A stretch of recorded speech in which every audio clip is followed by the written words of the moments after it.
Viewing the ocean far, viewing is not very cool.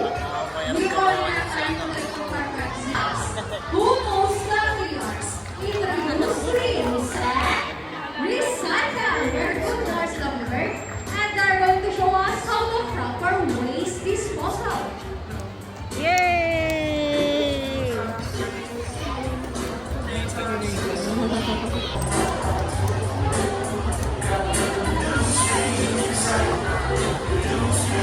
See, you are lovers can do it, so can we.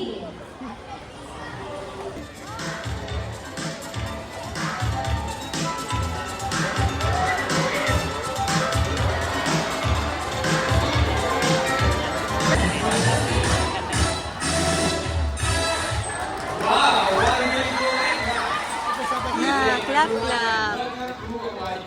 By the way, why they're called feet or feathers for marine mammals? Any idea? Do they have feathers? Well, let's ask them. Hey ladies, do you have feathers? The answer is no. It's actually because of their front flippers, which are shaped like a bird's wing. See those? The term pinniped may be also translated as wing-footed. Since their flipper, they look somewhat like wings. In fact, they appear to be flying underwater as they swim from place to place, right ladies? And you know, they're often mistaken as a seal because they look very much alike. But some differences between the seal, as you can see, their body is covered with a thin coat of short coarse hair. And their whiskers help the sea lion sense of touch. They contain nerve fibers which make them sensitive. Wow, nice smile! Hey!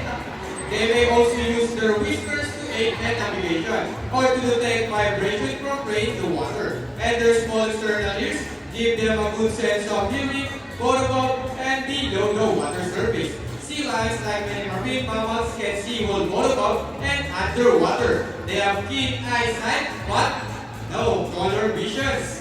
In the wild, they inhabit waters close to shore, flat rocky lips with rifles, and have a preference for rocky beaches.